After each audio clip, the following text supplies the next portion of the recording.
आपलं new chapter लागलं, chapter number 14, banks and simple interest.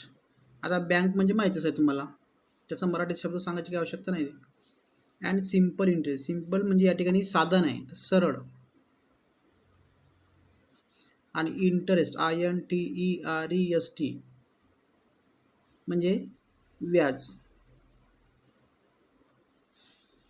आता सिम्पल इंटरेस्ट, सरळ व्याज म्हणजे काय ते आपण बघणार आहोत. लेट्स रिकॉल, 5वी मध्ये तुम्हाला झालं होतं, आठवं आहे, हे जे असा र लिहून असते, वरून एक अशी रेषा र, त्याच्या मध्यातून अशी रेषा असते का, हा सिंबल असतो रुपयाचा. कशाचा सिंबल असतो? रुपयाचा. या ठिकाणी लिहिले बघा. आता या ठिकाणी अकाउंट म्हणजे हे खिडक्या खोडलेल्या आहे. इथे एक खिडकी आहे, इथून एवढ्या जागेत एक खिडकी आहे, इथे तिसरी खिडकी आहे, इथे एक चौथी खिडकी, इकडे 5वी खिडकी आहे. बँक म्हणून नाव आहे, बँकेचं कोणतंही नाव असो. तर प्रत्येक खिडकीवर त्याच्या नाव लिहिलं आहे. हे सेविंग आहे, कोणाला सेविंग करायची असेल तर या ठिकाणी जाऊन करायचं चौकशी. इथं अकाउंट आहे, करंट अकाउंट या ठिकाणी, FD अकाउंट इथे आहे. बाकी सेविंग, बाकीचे अकाउंट जे राहणार आहे RD वगैरे इकडे, असे अनेक हे असतात त्या ठिकाणी. अशी बँक असतात एकंदरीत. तुम्ही जर आई वडिलांसोबत बँकेत गेले असेल तुम्हाला माहिती आहे खातं काढायसाठी. What does the picture Abu show? वरील चित्र कशाचे आहे? हे चित्र आहे बँकेचे. Find out about the nature of work done in this office, make a note of your observation. आता या कार्यालयात कोणते काम केले जाते याची माहिती घ्या आणि ते निरीक्षणे नोंदवा म्हणते. आता कोणती माहिती घेतली जाते या ठिकाणी? कोणते काम केले जाते? का पैशाचे व्यवहार केले जाते. पैसे घेणे, ठेवणे, व्याजाने देणे, कर्ज देणे, गहाण ठेवणे कोणत्या वस्तू, ह्या सगळे कामं या बँकेच्या याच्यामध्ये येतात. आज आपण शिकू, let's learn a bank. Bank म्हणजे काय? A bank is a government recognise organisation, म्हणजेच सरकार मान्य. गव्हर्नमेंट म्हणजे सरकार, रिकॉग्नाइज म्हणजे मान्य. बघा, RECO, रेको. जी म्हणजे ग, नाईज, NIGD, रिकॉग्नाइज म्हणजे सरकार मान्य. ऑर्गनायझेशन म्हणजे संस्था. संस्था होते, संघटना होते, पण या ठिकाणी संस्था. That carries out transaction of moneys, म्हणजे सरकार मान्य अशी संस्था असते का त्या ठिकाणी ट्रान्झॅक्शन म्हणजे व्यवहार. कशाचे व्यवहार होतात? मनी. मनी म्हणजे पैसे, पैशाचे व्यवहार होतात अशी संस्था. इट इज फायनान्शियल ऑर्गनायझेशन, म्हणजे एक प्रकारची फायनान्शियल म्हणजे काय? पैशाच्या संदर्भात. पैशाच्या संदर्भात फायनान्शियल म्हणजे, यालाच एक शब्द लिहायचा असेल तर वित्तीय म्हणतात. मला वित्त शब्द माहीत नाही. वित्तीय म्हणजे पैशाच्या संदर्भात. ऑर्गनायझेशन संस्था, वित्तीय संस्था असते. Finance related to money, finance म्हणजे वित्त. वित्त, वित्त म्हणजेच काय? पैसा, मनी. वित्त म्हणजेच पैसा, पैशाची एक प्रकारची संस्था असते. We need to be prudent in spelling the money we earn. We need to be prudent. Prudent म्हणजे काय? काळजीपूर्वक.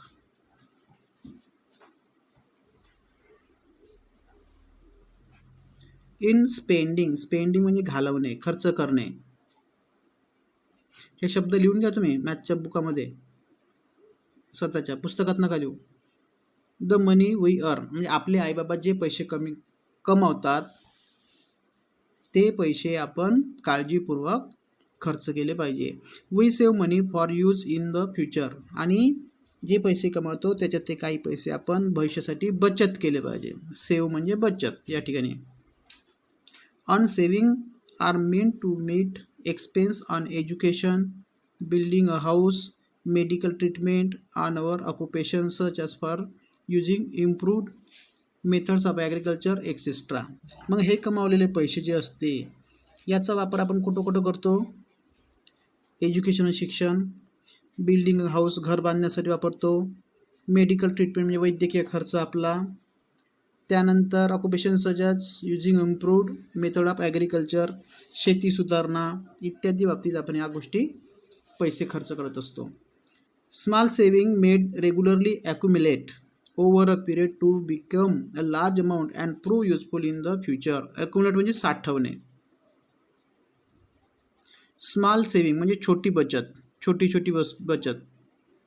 मराठीमध्ये एक म्हण आहे, थेंब थेंब तळे साचे, आहे की नाही. नियमितपणे केलेली छोटी छोटी बचत पुढे मोठी मोठी होत जाते, लार्ज अमाऊंट होते त्याची. जसं काय नाही, तुमची आई RD भरते किंवा बचत गटामध्ये पैसे भरते 100 रुपये महिन्याले, मग ते 5 वर्षानं त्याचे बरोबर पैसे होते, 5-6 हजार होऊन जाते. म्हणजे थोडे थोडे पैसे भरले का त्याचे अमाऊंट मोठी होते. An amount kept in a bank remains safe and also grows over the year. बघा, आपण जे पैसे बँकेमध्ये ठेवतो, केप्ट म्हणजे ठेवतो, कीपचा पास्ट टेन्स आहे तो. कुठे ठेवतो? बँकेमध्ये. त्याच्यामुळे काय होते, आपली सेफ राहते, सुरक्षित राहते.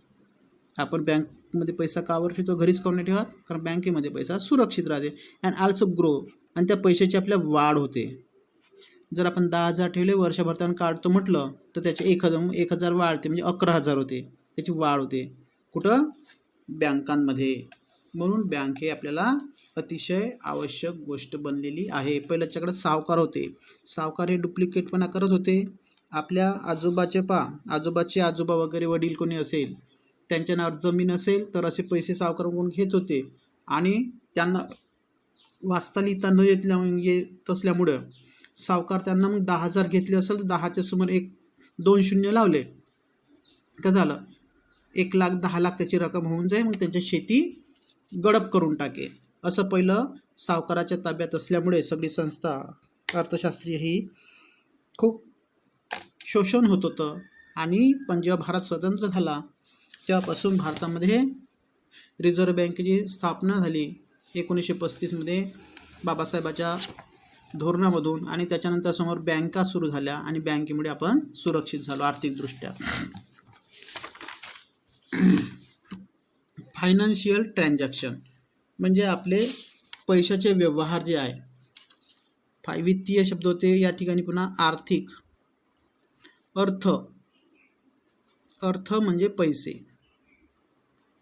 अर्थचं आर्थिक झालं. ट्रान्झॅक्शन म्हणजे व्यवहार, पैशाचे व्यवहार कुठे कुठे कसे कसे चालतात बघा, या चित्रात दाखवलेलं आहे. हे पैसे स्टुडंट आहे की नाही, स्टुडंट खर्च करत असते, स्टुडंटसाठी कामी येते. त्यानंतर फार्मर्स, शेतकरी बँकेतून पैसा घेतो, ठेवतो, काढतो. महिलांचा बचत गट आहे, बचत गट पैसे ठेवतात बँकेमध्ये आणि काढतात सुद्धा व्याजाने. त्यानंतर डॉक्टर आहे, इंडस्ट्रीयल प्रोफेशनल म्हणजे उद्योजक, इंडस्ट्रियल म्हणजे उद्योजक, अनेक प्रकारचे उद्योजक असतात. त्या ठिकाणी डॉक्टर दाखवले आहे. कोणी दुकानदार असते, आहे की नाही, फॅक्टरीवाले असते, कोल्ड्रिंक्सवाले असते, रिक्षा चालवणारे असते, ट्रकवाले असते, हे सगळे उद्योजक आहे. हे बँकेमधून पैसा व्याजानं घेत असतात आणि पुन्हा परतसुद्धा करतात बँकेमध्ये, म्हणजे पैसे घेणे आणि देणे. ट्रेडर्स म्हणजे व्यापारी. बिझनेसमॅन त्यालाच म्हणतात बिझनेसमॅन. बिझनेसमॅनसुद्धा रोजचे आपले पैसे बँकेत टाकतात आणि रोज काढतात. अशा दिवसातून त्यांच्या 5-6 वेळ बँकेत पैसे टाकते, 5 वेळ काढते. यांच्यासाठी करंट अकाउंट असते. करंट अकाउंट म्हणजे चालू खाते असते. अशा प्रकारे इथं फक्त तुम्हाला नॉमिनल 5 प्रकारचे या ठिकाणी ट्रान्झॅक्शन दाखवले आहे. याच्यापेक्षा जास्त ट्रान्झॅक्शन बँकेमध्ये चालतात. In the above picture who are the people shown to be using bank services. आता वरील या दाखवलेल्या चित्रामध्ये कोणकोणते व्यक्ती बँकेशी व्यवहार करताना दाखवले आहेत? एक स्टुडंट दाखवलेला आहे, फार्मर दाखवलेला आहे, नाही का. नंतर group of woman saving group, त्यानंतर इंडस्ट्रीयल प्रोफेशनल दाखवला आहे, आणि ट्रेडर्स बिझनेसमॅन एवढे दाखवलेले. याचं उत्तर. त्यानंतर what does the symbol on the bag in the centre stand for. मधामध्ये एक सिम्बॉल दाखवलेला आहे, दाखवलं का नाही, चिन्ह. सिम्बॉल म्हणजे चिन्ह. हे कशाचे आहे? हे बघा, पोतली बांधून आहे, पोतलीवर असा र देऊन लिहून आहे, रच्या मध्यातून अशी रेषा आहे. मी तुम्हाला मागच्याच पेजवर सांगितलं होतं. असा र मराठीतला आणि त्याच्यावर अशी रेष. हे रुपयाची साईन आहे. नव्याने हे 8-10 वर्षामध्ये सुरू झालेलं चिन्ह आहे पैशाचं. What do what do the arrows in the above picture tell you. याच्यातले जे ॲरो दाखवलेले आहे, ॲरो म्हणजे बाण, वरील चित्रातील बाणामुळे काय समजते? काय समजते? बँकेमध्ये आपण पैसे टाकतो घेतो म्हणजे देवाणघेवाण लक्षात येते. काय लक्षात येते? ट्रान्झॅक्शन. इथे याचं ट्रान्झॅक्शन. ट्रान्झॅक्शन म्हणजे व्यवहार, पैसे काढणे पैसे टाकणे. अशा प्रकारे ही बँकेची माहिती आपण इथपर्यंत शिकलो. इथे थांबू.